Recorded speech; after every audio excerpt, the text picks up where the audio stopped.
Daniel Ross always left work early. Not early in the way people joked about or envied. Early in the quiet, deliberate way of someone who had already learned the cost of staying too long in the wrong place. Every weekday at exactly 5:15 p.m., Daniel shut down his computer, straightened the stack of files on his desk, and slipped his worn jacket over his shoulders. He didn't linger. He didn't wait for small talk to end or for someone to invite him a happy hour. He simply stood, nodded politely to whoever happened to be nearby, and walked toward the elevator. People noticed. Some assumed he lacked ambition. Others assumed he had something better waiting. No one ever asked. Daniel didn't explain. By 5:50 p.m., he was unlocking the door to a modest apartment that smelled faintly of laundry detergent and crayons. Shoes were always kicked off by the door. Backpacks slumped against the wall. And almost every evening, a small body came running down the hallway. "Dad!" Lucas crashed into him with unfiltered joy, arms wrapping tight around Daniel's waist. Daniel always dropped everything to return the hug, breathing in the familiar scent of shampoo and peanut butter sandwiches. Those moments were not optional. They were survival. 2 years earlier, Daniel's life had been split in half by a phone call he still heard in his dreams. Emma, his wife, his anchor, a distracted driver, a wet road, a hospital room where words felt useless and time stopped behaving normally. Emma was gone before Daniel could understand how a world without her was supposed to work. Since then, Daniel had learned to live smaller. Not because he wanted to, but because grief demanded precision, structure, control. His days were stitched together by routines that left little room for surprise.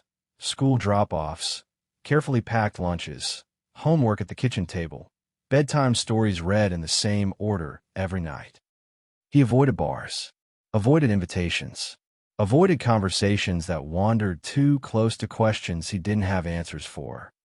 Love, once warm and familiar, had become something sharp. And that was why working under Victoria Hale unsettled him. Victoria was his boss, and Victoria was everything Daniel was not. She moved through the office like someone who belonged at the center of things. Meetings shifted when she entered. Conversations quieted. Her presence carried authority without cruelty, intelligence without arrogance. She didn't need to raise her voice. People listened because she made sense. Daniel respected her immediately. He also kept his distance. Victoria noticed Daniel Ross during her first month overseeing the department. Not because he demanded attention, but because he never did. He wasn't loud. He wasn't charming. He didn't perform confidence the way others did. But his work was impeccable. He met deadlines without reminders, anticipated problems before they surfaced, never asked for praise, never stayed late. At first, Victoria assumed he lacked drive. Then she noticed the pattern. He left early, but his projects were always finished. He declined after-work drinks, but never made excuses. He worked through lunch, but never complained. One afternoon, while heading toward the stairwell, Victoria overheard a voice she didn't recognize at first. Soft, calm, almost careful. "I know, buddy. I'm on my way. I promise." She slowed instinctively.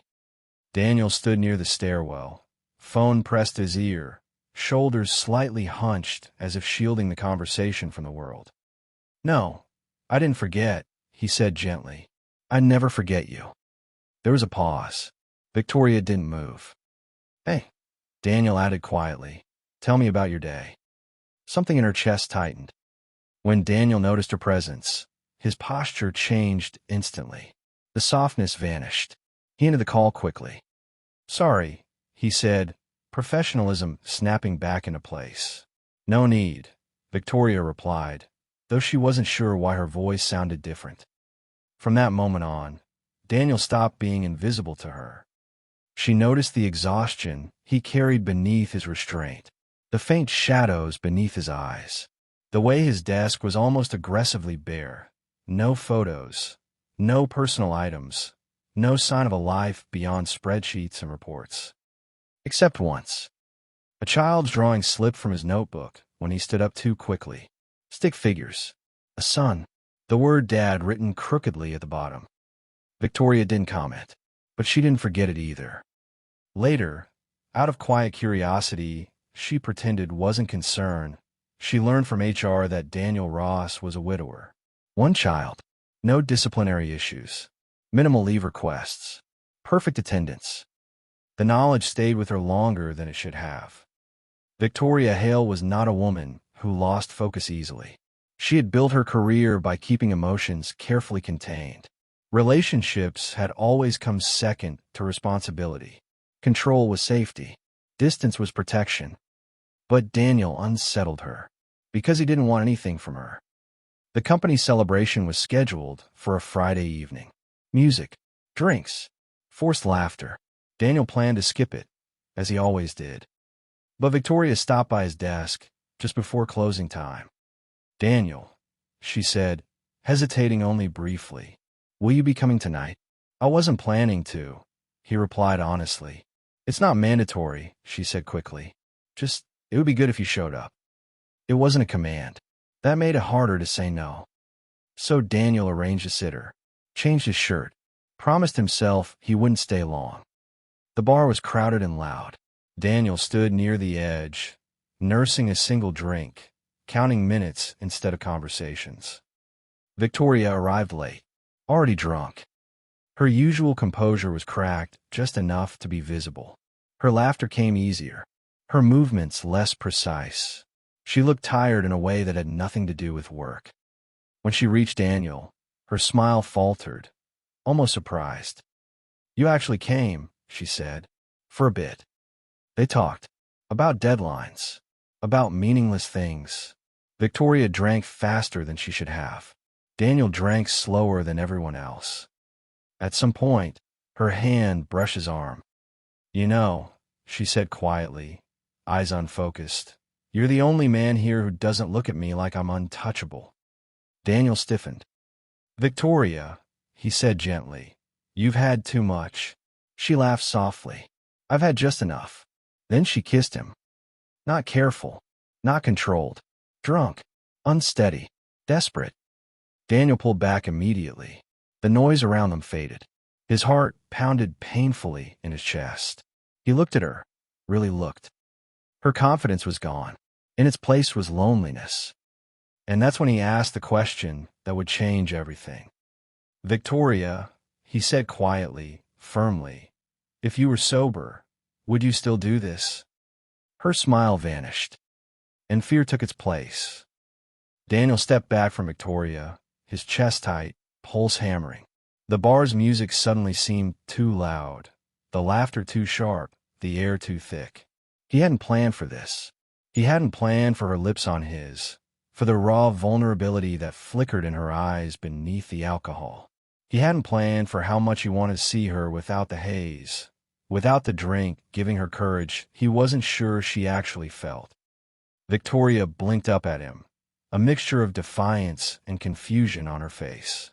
The confident, untouchable woman he knew seemed to vanish beneath the flicker of unsteady lights. I shouldn't have," she started, voice trembling just enough to break his composure. Daniel shook his head. "Victoria, this isn't right. Not like this." Her laughter was soft, almost nervous. "It's fine. I wanted it. Stop." Daniel's voice was firmer than he expected. He wanted to shake her, to make her see, but he also wanted to protect her, protect both of them, from mistakes they couldn't take back. "If you were sober, would you still do this?" Victoria froze. Her hand still hovered near his arm. She didn't answer. And that silence, it spoke louder than any confession ever could. Daniel's mind raced. This wasn't just about a kiss. It was about boundaries, about respect, about the precarious balance between employer and employee, between professional life and personal desire. Crossing this line could destroy more than their momentary closeness. It could jeopardize his career, her reputation, and the fragile sense of stability he had built for Lucas. Victoria's eyes met his, searching, pleading, unsure. And for the first time, Daniel saw her humanity in full. how much she hid beneath perfection, beneath the armor of control she wore every day. He saw loneliness, exhaustion, a craving for connection she didn't know how to ask for sober. "You need to leave," Daniel said gently, yet with authority. He didn't push her away, didn't let go, but he set a boundary that neither of them could ignore. "Let's just talk tomorrow, when we're both ourselves." She nodded, hesitated, then turned and walked toward the exit. Her high heels clicked against the floor, a staccato echo that lingered in his chest long after she left. Daniel exhaled slowly, realizing he hadn't even noticed he was holding his breath. The rest of the night blurred. Colleagues drank, laughed, and danced around him, but Daniel couldn't focus. Every glance toward the door, every laugh that reminded him of Victoria's voice, made his chest ache.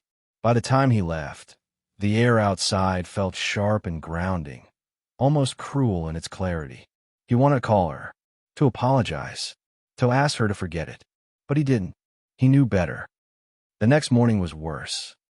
Lucas had woken early, unaware of the tension that had filled the previous night. Daniel tucked him into the car seat and drove to school in silence, replaying Victoria's unsteady eyes over and over in his mind. What had that kiss meant? Was it a fleeting mistake, fueled by too much alcohol and loneliness? Or was it something deeper, something real? He couldn't answer, and that lack of clarity left him restless all day. Work was unbearable. Every time Victoria passed by, her eyes flickered toward him. There was guilt there, but also something else, something that made his stomach twist in ways he hadn't experienced since Lily's death. He forced himself to focus, to file reports, answer emails, and attend meetings. But his mind wandered back to the bar, to the weight of her hand brushing his arm, to the warmth of her lips against his. By mid-afternoon, she appeared at his desk. He froze, heart hammering. "Daniel," she said softly, almost a whisper, "can we talk?" He nodded, wary, and followed her to the small conference room. The door closed, and the office noise fell away. Victoria looked at him, unguarded in a way he had never seen in the office. Her eyes were clear, sober, and vulnerable. "I'm sorry," she said, "about last night. I didn't mean. I shouldn't have." Daniel held up a hand. "Victoria, it's not just about the kiss. It's about boundaries. Respect. Us. How this could all go terribly wrong if we don't step back and think." She nodded slowly, her fingers fiddling with the edge of her blazer. I know it was wrong. But what?" Daniel prompted gently. Her voice dropped. "But if I were sober, I don't know if I'd regret it." Daniel's chest tightened. There it was. Honesty. Raw, unpolished, terrifying honesty. He realized she hadn't been hiding behind alcohol as an excuse. That moment had revealed something she had been trying not to face. The attraction, the longing, the undeniable connection she felt for him. He swallowed, fighting the simultaneous pull of desire and caution. He wanted to reach for her, to bridge the distance, to let everything between them fall into place naturally. But he also knew that rushing, giving in without thought, could ruin everything. Lucas' trust, his professional life, her career, it all mattered. "We can't, not yet," he said quietly. "We have to figure this out. Carefully." Victoria nodded, eyes glistening. "I can do that. I want to." The tension didn't disappear. It only grew, simmering beneath every glance, every professional interaction. They worked side by side all day, but their thoughts were elsewhere, tangled in what was said, unsaid, and implied. By the time Daniel picked Lucas up from school, the weight of the morning's conversation lingered. He drove in silence, holding the steering wheel tighter than necessary. He realized that something had shifted irrevocably between him and Victoria. That kiss, brief and imperfect, had changed the rules. It had made desire and caution coexist in a way that was almost unbearable. That night, Daniel lay in bed, Lucas asleep beside him, and thought about Victoria's eyes, the clarity, the longing, the quiet apology. He realized he hadn't stopped thinking about her since the bar. Not for a second. For the first time in years, Daniel wondered what it would feel like to let someone in again. Not just casually, not just in passing, but fully, completely, with heart and trust. And he knew, deep down, that Victoria Hale wasn't someone he could easily ignore. Something had begun that neither of them could turn back. The week after the bar incident stretched endlessly for Daniel. Every glance from Victoria, every word she spoke during meetings, carried weight he could barely process. The office felt charged with unspoken tension, the kind that made even casual conversations tremble on the edge of something more. Daniel tried to focus, but his mind wandered. The memory of her lips pressed against his, soft but urgent, played behind his eyelids like a scene he couldn't skip. He told himself it was a mistake, a lapse fueled by alcohol, loneliness, and misjudgment. And yet, her words the next morning lingered. But if I were sober, I don't know if I'd regret it. That thought gnawed at him through every spreadsheet, every report, every spreadsheet formula he had to check twice because his attention kept wandering. Victoria, on her part, moved with a similar kind of caution. She kept her professionalism intact, but the subtle gestures betrayed her, a hand brushing lightly against his as she passed, a lingering glance over a presentation, a smile that stayed just a beat too long when he made a simple comment. Daniel noticed it all, and it both thrilled and terrified him. By Wednesday, the tension became unbearable. Daniel's office phone rang, pulling him from a report. It was Victoria. "Daniel," she said softly, as if unsure of whether to continue or hang up. "Can we meet for a few minutes in my office? I think we need to clarify things." He swallowed. He had been anticipating this moment, dreading it at the same time. "I'll be right there," he replied, trying to keep his voice neutral. Her office was quiet when he entered, the door clicking shut behind him.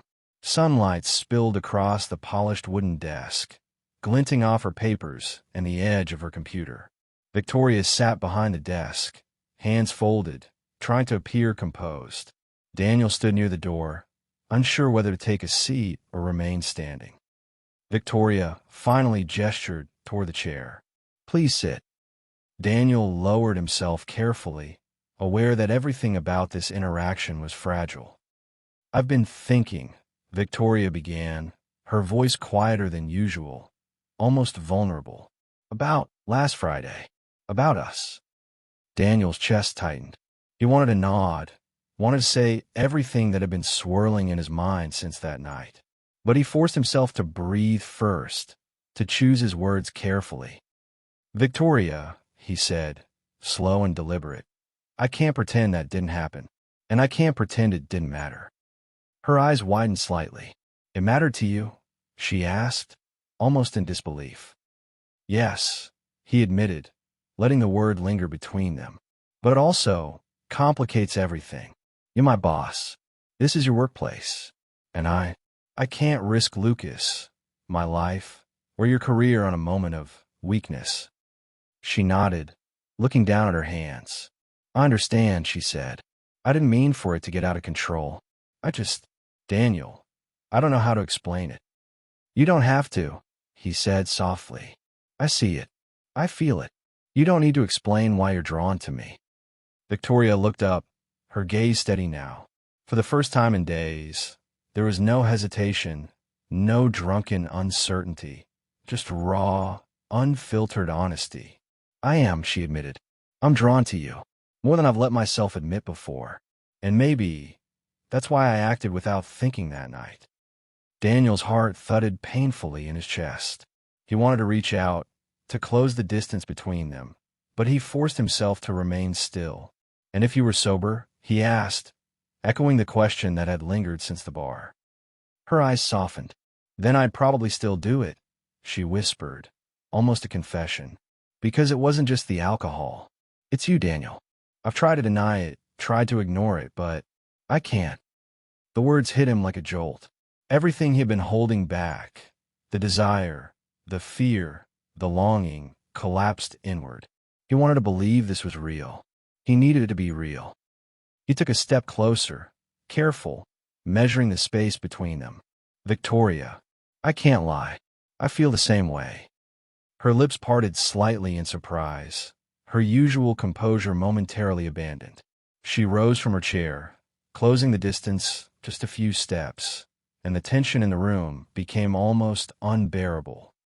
But, Daniel added, his voice steady despite the storm inside him, we have to be careful. This isn't just about us. We can't rush. We can't let the office, or Lucas, or the wrong timing ruin what could be real. Victoria nodded slowly, placing a hand lightly on the edge of his desk. I can be careful, she said, but I don't want to wait forever. I don't want to pretend that this connection isn't happening. Daniel exhaled, his chest heavy with relief and longing. We'll take it slow, he said. We'll figure it out. But I need honesty. No pretending. No excuses. She smiled faintly, a mixture of vulnerability and courage. I can do that, she said. I want to do that. I just need to know you feel the same. I do, Daniel said firmly. I've never felt this way before. Not since Emma. Her expression softened, a quiet understanding passing between them. There was no judgment, no pity, just recognition. She reached for his hand, letting her fingers brush his, a tentative connection that was electric and grounding all at once. For the first time in weeks, Daniel allowed himself to imagine something different, a future where desire and responsibility could coexist, a life where Lucas was safe, where he could love again without guilt, where Victoria was not just his boss, but someone who mattered in a way he had almost forgotten was possible. They stayed like that for several minutes, neither speaking, letting the weight of confession, honesty, and possibility settle between them. It wasn't perfect. It wasn't free from complications, but it was real. When they finally spoke again, it was in quiet tones, careful words that acknowledged boundaries and rules and reality. But it was also filled with hope. Victoria finally smiled just slightly and said so, slow and steady. Daniel chuckled softly, a sound of relief and anticipation. Slow and steady, he agreed. And in that small, ordinary office, amidst papers, computers, and the hum of the city outside, something extraordinary began to grow. It wasn't perfect. It wasn't simple. It wasn't the kind of love that swept people off their feet in novels. But it was real. And for Daniel, that was enough. For the first time since Emma's death, he allowed himself to hope. The days following their quiet conversation in Victoria's office were charged with an unspoken energy. Daniel couldn't focus. Every time Victoria walked past his desk, he felt it. The subtle brush of her sleeve, the way her gaze lingered just a fraction too long, the faint warmth in her smile that wasn't meant for anyone else. Victoria, too, felt it. Every morning, she carefully arranged her schedule, forcing herself to remain professional, to maintain the boundaries that the office demanded. Yet every time she caught Daniel looking at her, every time he smiled at Lucas' drawings or commented on a report with more care than necessary, a small flame of hope stirred inside her. She had been meticulous all her life, careful to separate work from desire, but Daniel was rewriting every rule she had ever lived by. Daniel spent more evenings staring at Lucas as he slept, thinking about Victoria. He wondered what it would feel like to hold her hand outside the office, to laugh together over coffee, to let their connection be something more than careful glances and restrained conversations. And every time he imagined it, guilt prickled at the edges of his heart. Was he being selfish? Was he putting his son at risk by allowing himself to feel something so personal, so complicated? At work, they navigated their shared space with subtle choreography. Daniel sat a little straighter, his posture taut with tension whenever Victoria entered the room. Victoria softened her tone when speaking to him, careful not to let desire spill into her words. Every email was precise, every comment measured. Yet beneath the surface, their thoughts danced around each other like magnets, pulling closer, resisting, pulling again. One Friday, after a long week of late meetings and urgent deadlines, Daniel found himself alone in the office kitchen, reheating leftovers. He glanced up to see Victoria leaning against the counter, her expression neutral, but her eyes unreadable. "Long week," she said softly. Daniel nodded, forcing a small smile. "Yeah, you too." A silence fell between them, thick and heavy. The hum of the office air conditioning seemed louder than usual. Finally, Victoria pushed off the counter and took a small step closer. "Daniel, about last week. I don't want things to be awkward. I don't want to ruin what we have. Professionally, personally. Her voice faltered, and she glanced away. Daniel set down his lunch carefully, his heart hammering. "I feel the same," he admitted. "I don't want this to interfere with work. I don't want to risk anything, but I can't ignore what's happening between us." Victoria's lips parted slightly, as if to speak, then closed again. "It's hard," she said finally, her voice barely a whisper. "I've never felt this way about anyone before, and I don't know how to handle it, especially not with you. You have responsibilities I can't take lightly. Lucas, your son." Daniel's chest tightened. He had feared this, the reminder that his life wasn't just his own. But at the same time, he felt relief. She cared. She understood the stakes. That, in itself, was something he hadn't expected. "Victoria," he said, gently, "Lucas is my priority. Always. But that doesn't mean I can't have something for myself. Something real. Something honest. I don't want to hide from this. From you." Her eyes softened, the tension in her shoulders easing just slightly. She let out a quiet sigh. "I want that too," she admitted. "I've tried to deny it, tried to convince myself it was just a passing thing, but it's not. It's real, and I don't want to pretend otherwise."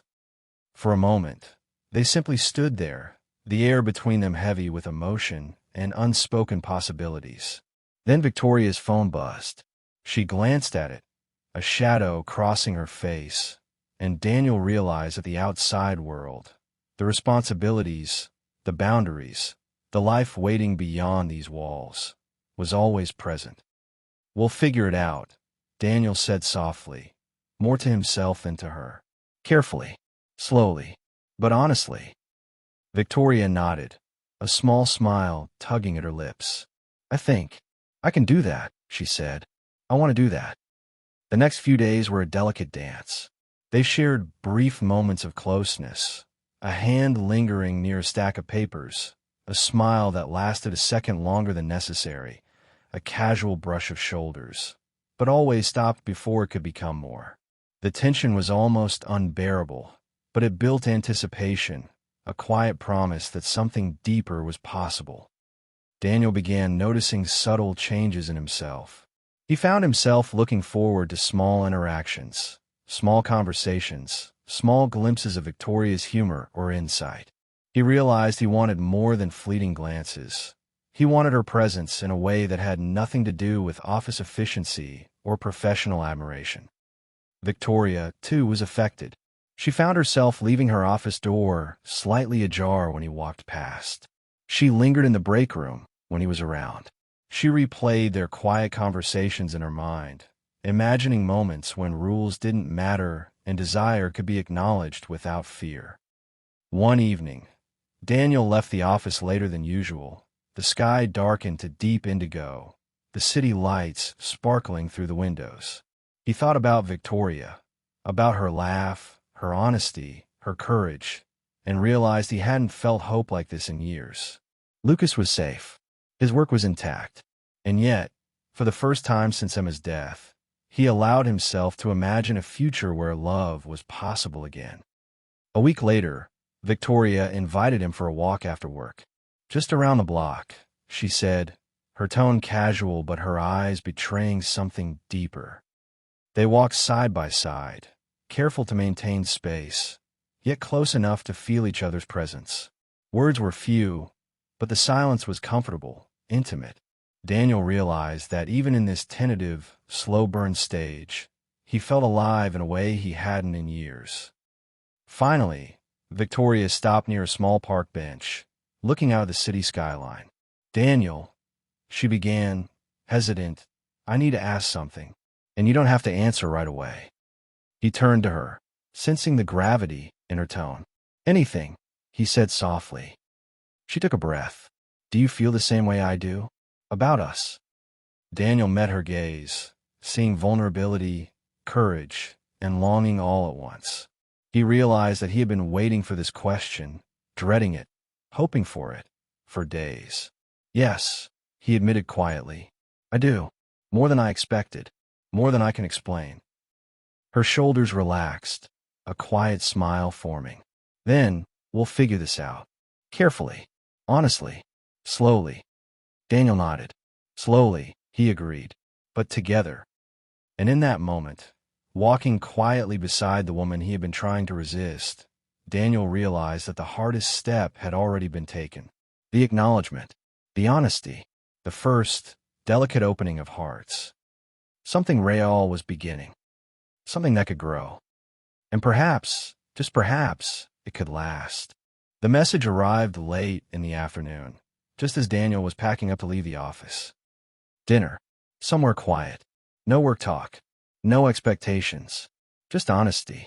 If you're ready. Daniel read it twice. Then a third time. He didn't reply right away. Not because he didn't want to go, but because saying yes meant admitting something he had avoided for years. That he was ready to feel again. That he was willing to risk hope. By the time he picked Lucas up from school, the message still lingered in his mind. Lucas talked nonstop about a spelling test and a classmate who cheated at kickball. Daniel listened, smiling, grounding himself in the rhythm of his son's voice. This was his anchor.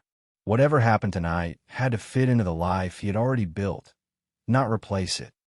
After Lucas was asleep, Daniel stood in his bedroom longer than usual, staring at his reflection. He chose a simple shirt, nothing formal, nothing careless. He wanted to look like himself, not the man he used to be, but the one he was becoming. When he arrived at the restaurant, Victoria was already there. She stood when she saw him, smoothing her coat nervously, and for the first time since he had known her, she looked unsure of herself. Not distant, not guarded, just human. Hi, she said. Hi, he replied, surprised by how calm he suddenly felt. They sat by the window, the city lights glowing softly outside. The menu stayed untouched for a few minutes as they adjusted to the strange, beautiful fact that they were here, together, without titles, without rules written between the lines. This feels different, Victoria said, her voice quiet. Daniel nodded. It is.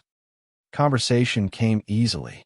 They talked about childhood memories, Victoria growing up in a house that valued success over affection, Daniel learning early how to be responsible because someone always depended on him. They laughed about awkward teenage moments, favorite comfort foods, and small dreams they had never shared with anyone else. The pauses between words felt safe. At one point, Victoria studied him carefully. Can I ask you something? She said. Anything. What scares you the most about this? She asked. Daniel didn't answer immediately. He took a breath, choosing honesty over comfort. That I'll fail, he said. That I'll hurt you. Or worse, that I'll hurt Lucas by getting this wrong. Victoria nodded slowly. That's what scares me too, she admitted. Not rejection, not gossip, but becoming something that disrupts your world instead of adding to it. Her words settled deep in his chest. I don't see you as a disruption, Daniel said. I see you as possibility. And that's what scares me. She smiled softly. I'm not here to replace anything, she said. I'm not competing with your past. I just want to be present, if you'll let me. He looked at her then, really looked at her. The strength, the vulnerability, the patience in her eyes. I want that too, he said. I just need to move slowly. I can do slow, Victoria replied. I can do careful. I just can't do pretending. When the food arrived, neither of them noticed right away. Later, when they stepped outside, the night air felt cool and grounding. They walked side by side, not touching, but aware of each other in a way that felt intimate without being overwhelming. They stopped near a car. I had a really good time, Victoria said. So did I. There was a moment, hesitant, fragile, when neither moved. "May I?" she asked quietly. Daniel nodded. The kiss was gentle and deliberate. No rush. No urgency. Just clarity. When they pulled apart, Daniel felt something settle in his chest, a sense of rightness he hadn't expected. Over the next few weeks, they stayed true to their promise. Dates were simple: coffee in quiet places, walks after work, long conversations that stretched late into the night. Once Lucas was asleep, Victoria never pushed, never rushed. She listened to Daniel, to his fears, to the life he had built with care and sacrifice. And Daniel found himself opening up in ways he hadn't since before his loss. Laughing more, sleeping better, feeling present. Then came the hardest step. "Lucas should meet you," Daniel said one evening, his voice tight with nerves. "Only if you're comfortable." Victoria didn't hesitate. "I'd like that," she said. "Very much." They met at a park on a Saturday afternoon. Neutral ground. Daniel watched anxiously as Lucas approached, his soccer ball tucked under his arm. "This is Victoria," Daniel said carefully. "She's my friend." Victoria knelt to Lucas' level. "Hi. Your dad says you're really good at soccer." Lucas shrugged. "I'm okay." By the end of the afternoon, Lucas was laughing, teaching her how to kick properly, correcting her stance with exaggerated seriousness. Daniel watched from a bench, his chest tight, not with fear, but with something close to gratitude. When Lucas ran off to the playground, Victoria turned to Daniel. "Thank you for trusting me," she said softly. "Thank you for respecting that trust," he replied. That night, after Lucas was asleep, Daniel stood in the hallway, staring into the darkness of his bedroom. He turned off the light and didn't turn it back on. For the first time in years, he wasn't afraid of what came next. Love hadn't vanished from his life. It had been waiting, patiently, for the right moment to return. The first sign that everything might fall apart came quietly. Too quietly.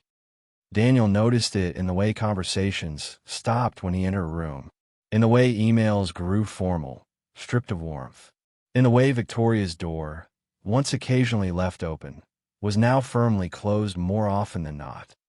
They hadn't changed how they acted toward each other publicly. They were careful, almost painfully so, but offices had a way of sensing what people try to hide.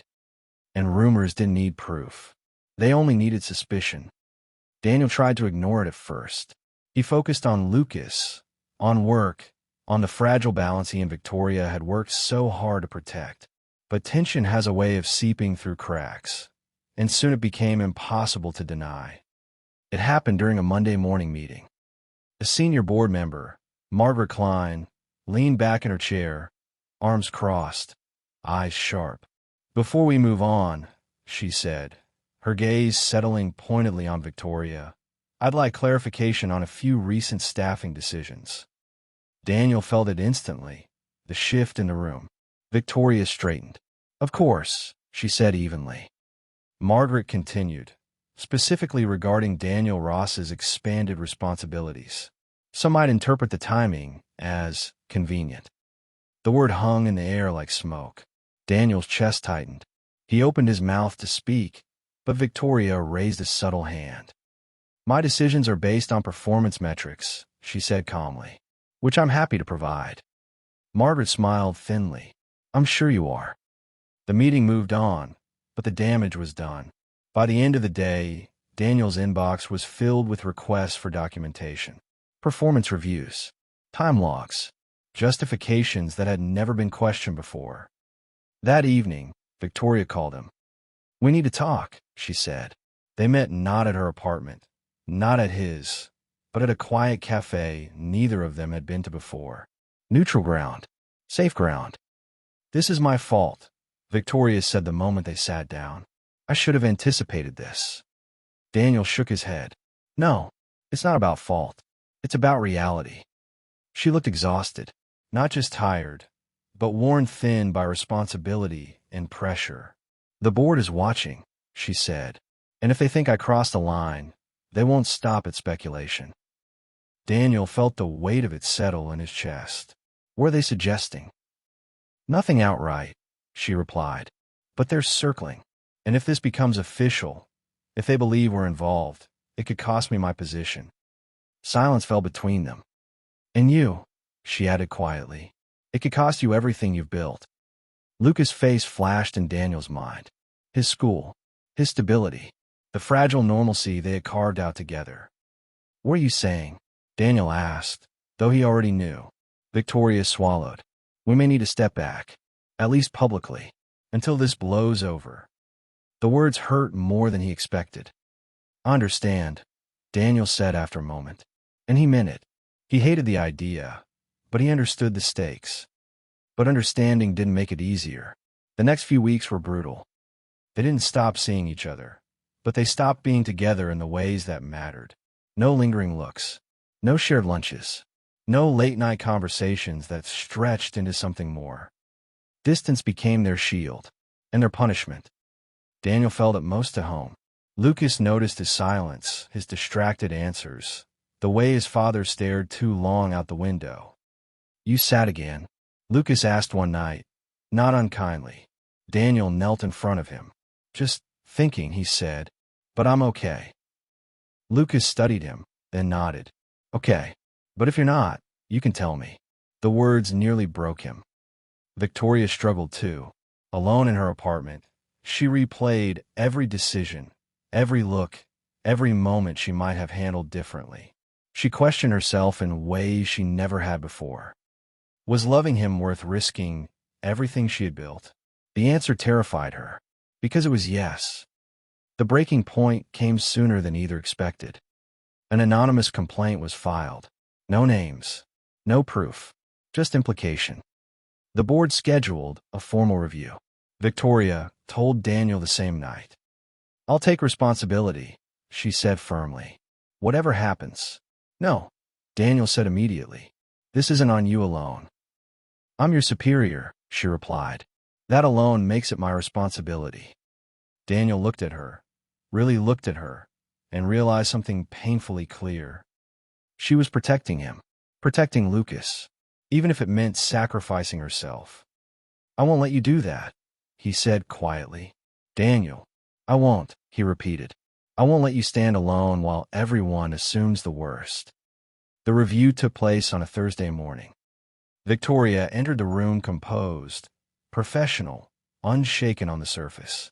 Daniel waited outside, heart pounding, knowing he could be called in at any moment.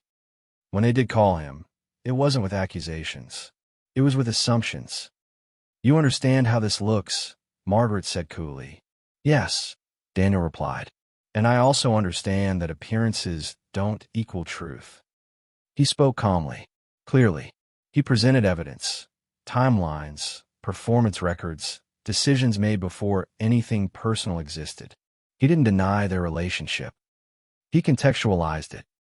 "We didn't act recklessly," he said, "and we didn't act dishonestly. We acted carefully, because we understood the stakes." Silence followed.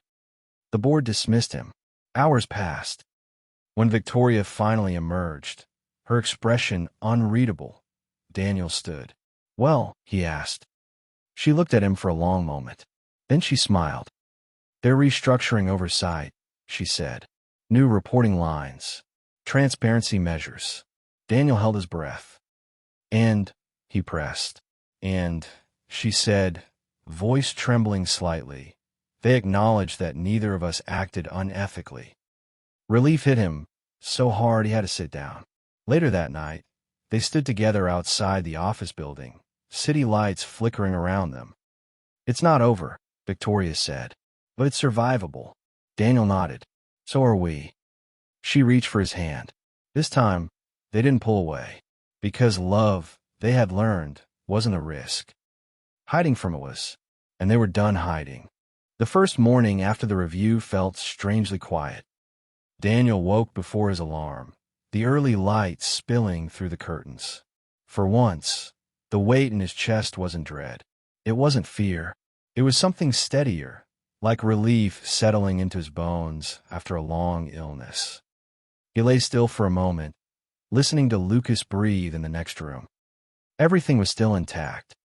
At work, the atmosphere had shifted, not dramatically, Not with apologies or sudden warmth. But the edge was gone. Conversations resumed their natural rhythm. Emails returned to their usual tone. The quiet scrutiny that had followed Daniel for weeks seemed to dissolve into something more neutral. Acceptance, perhaps, or simple disinterest. The office had moved on. Victoria noticed it too. They didn't speak about it immediately. They worked through the morning like professionals, exchanging necessary information, keeping things efficient. But when Daniel passed her office and caught her eye, something new flickered there. Freedom. Later that afternoon, she appeared at his desk. "Walk with me," she asked softly. They didn't hide this time. They didn't lower their voices or glance over their shoulders. They walked side by side through the building, past glass walls and familiar faces. Some people noticed. Some didn't. No one stopped them. Outside, the city hummed with life. "I've been thinking," Victoria said as they walked, "about what comes next." Daniel nodded. "Me too." She stopped near a small plaza, sunlight reflecting off the windows around them. "I don't want to live cautiously anymore," she said. "Not in fear of what people might assume. I want transparency. Clarity." Daniel met her gaze. "So do I." She took a breath. "Then we tell them. Not dramatically. Not as an announcement. Just honestly. When it comes up." He smiled. "Together." "Together," she agreed. That evening, Daniel told Lucas first. They sat on the couch, Lucas curled against his side, cartoon playing quietly in the background. Daniel muted it. "There's something I want to tell you," he said gently. Lucas looked up, serious. "You're not in trouble, are you?" Daniel laughed softly. "No, nothing like that." He took a breath. "You know Victoria, the woman you met at the park?" Lucas nodded. "She's nice." Daniel smiled. "She is. And she's someone I care about. More than just a friend." Lucas considered this. "Like a girlfriend?" Daniel didn't rush the answer. "Yes," he said carefully, "if that's okay with you." Lucas thought for a moment longer. Then he shrugged. "Okay." Daniel blinked. "That's it." Lucas smiled slightly. "You smile more when she's around." Daniel felt something warm and sharp rise in his chest. "Thank you," he said quietly. A week later, Victoria joined them for dinner. Not as a guest, not tentatively, as part of the evening. She helped Lucas with homework, listened seriously as he explained the rules of a game she didn't understand, and laughed openly when he corrected her. Daniel watched the interaction unfold with something close to awe. Nothing felt forced. Nothing felt rushed. It felt natural. At work, the shift became visible too. Victoria updated reporting structures formally, removing any ambiguity. Daniel's role remained unchanged, his responsibilities clear and documented. When questions arose, they answered them calmly. "Yes, we're seeing each other. Yes, we've taken steps to avoid conflicts of interest. Yes, we're committed to transparency." And just like that, the rumors lost their power, because there was nothing left to whisper about. One evening, after a long day, Daniel and Victoria walked through the city together. The air was cool, the streets busy with people heading home. "I never imagined this," Victoria admitted. "Being open, not hiding." Daniel squeezed her hand. "Neither did I, but it feels right." She nodded. "It does." They stopped near a small cafe, one they had passed dozens of times without entering. "Want coffee?" Daniel asked. "Always," she replied, smiling. Inside, they sat close, shoulders touching. No one stared. No one cared. They were just another couple in the city, laughing softly, sharing stories, existing together. Victoria studied him for a moment. "Can I tell you something?" she asked. "Anything." "I used to think love was about certainty," she said. "Control, predictability. But you've taught me it's about courage." Daniel shook his head. "You taught me that." She smiled. "Maybe we taught each other." Later that night, when Daniel stood in the doorway of Lucas' room, watching him sleep, he realized something had shifted fundamentally. He wasn't just surviving anymore. He was building. And Victoria, steady, patient, brave, was building with him. The fear that once ruled his choices no longer had the same power. Not because the risk was gone, but because the reward was worth it. Weeks turned into months. They settled into a rhythm that felt earned. Mornings together, evenings apart when needed. Shared responsibility, mutual respect. Love, not as a dramatic force, but as a daily choice. One Sunday afternoon, as they walked through the park, Victoria stopped suddenly. "What?" Daniel asked. She turned to him, eyes bright. "This," she said. "This life. I want to keep choosing it. With you." Daniel didn't hesitate. "I already am," he said. She laughed, stepping into his arms. They didn't kiss immediately. They simply held each other, surrounded by the noise of life continuing all around them. For the first time in years, Daniel felt something settle deep inside him. Not certainty, but peace. And that, he realized, was better. Time didn't rush them. That was the quiet miracle of it. Daniel and Victoria didn't mark their progress with dramatic milestones or loud declarations. Instead, their life together grew in small, steady ways, shared routines, mutual trust, and a sense of belonging that deepened with every passing week. Mornings became easier. Daniel woke with less weight on his chest, less fear about the day ahead. Lucas noticed it too. His father laughed more, listened better, smiled without forcing it. The house no longer felt like a place held together by effort alone, but by warmth. Victoria became a natural part of their world. Not immediately, not intrusively. She earned her place the way she earned everything else, by showing up consistently. She learned Lucas' routines, his moods, the way he needed reassurance without being smothered. She never tried to replace anyone. She simply added herself, carefully and kindly. One evening, as Daniel watched Victoria help Lucas with a school project, something settled in his chest with quiet certainty. This was it. Not perfection, but home. At work, life found a new equilibrium. Victoria's leadership became stronger, not weaker, after everything they'd been through. Transparency didn't limit her.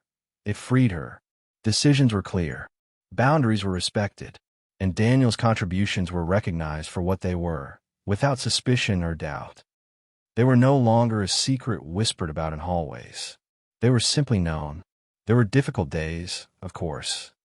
Moments when grief resurfaced unexpectedly for Daniel. Moments when Victoria questioned her choices, wondered if she had gambled too much on love. But they didn't face those moments alone. They talked. They listened. They chose each other again and again. One quiet night, months later, Daniel and Victoria sat on the balcony of her apartment, city lights glowing below them. Lucas was asleep inside, exhausted from a day at the zoo. Daniel broke the silence. "I used to think stability meant control," he said, "keeping everything predictable so nothing could go wrong." Victoria turned toward him. "What do you think now?" "I think stability is knowing who will sit with you when things do go wrong," he replied. She smiled softly. "I like that definition." He hesitated, then reached into his pocket. Not nervously, not dramatically, just deliberately. "I don't want to rush this," he said, "but I also don't want to wait forever." Victoria's breath caught as she understood. "This life," he continued, "with you and Lucas and mornings that don't feel heavy, I don't want it to be temporary." She didn't cry. She didn't gasp. She simply nodded, eyes shining. "Neither do I." They didn't need an audience. They didn't need a spectacle. They needed commitment. And they chose it. The future didn't unfold in perfect lines. There were adjustments, compromises, learning curves.